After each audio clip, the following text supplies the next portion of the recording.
পৃথিবীতে দুঃখ বলে কেউ আমায় ভুলে যেও না। এবার ঘাস বেছে ছেলেবেলেরা বিয়ে দিয়ে দেবো, বয়স হয়ে গেল।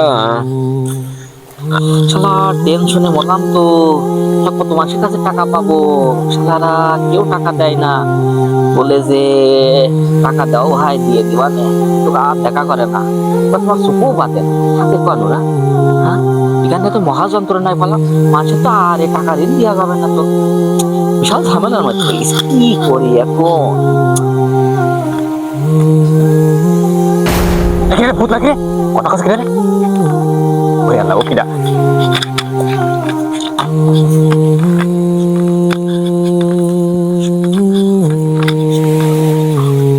ফাঁকা মাঠে কারোর কোনো জায়গায় দেখছি গাছ নড়ছে, কি করতে আরাম করি। এই, কি রে, তুই কাছে কি করছিস? কে? লাভ লাভ লাভ লাভ লাভ পড়ে যাও, লাভ লাভ। এই লেবে লেবে লেবে লেবে। ও তুই আচ্ছা লেবে। আমি মানুষজন খুঁজে আসলে তুই গাছের মাথায় কি করছিস? লেবে লেবে লে। তোর তো মেলা দিন দেখিনি রে, তুই কন থাকিস কনে? হ্যাঁ, ওই সেই টাকা নিলি 1 বছর আগে, কতদিন হয়ে গিয়েছে। তারপরে তো তোর আর দেখিনি, এই হঠাৎ করে দেখি তুই আজকে এই গাছের মাথায়।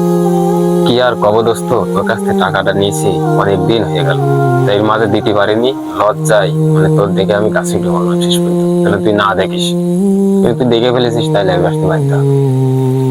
বন্ধু, তোর যে টাকাটা আমি ঋণ দিয়েছি, এর জন্য তোর আর আমার মধ্যে কোনো সম্পর্ক নষ্ট হয়ে যায় বন্ধু। তাহলে ওই টাকার আমার দরকার নেই, আমার টাকা আগে নাই, আমার বন্ধু আগে। আমার টাকা তো দেওয়া লাগবে না, আজকে থেকে তোর টাকা শোধ। আমার দেখে আর তো কোনোদিন যখন পলাবি না, মনে করবি আমি তোর আপন। ঠিক আছে, আই বুকে আই। আসলে বন্ধু বন্ধুর মতো না হলে আমি আসলে তো চিনতে পারিনি ভাই। মনে করছিলাম তুই রাগ বাগ করবি টাকা দেওয়ার জন্য আমার সাথে বাজে ব্যবহার করবি, আমি লজ্জায় তাই কাছে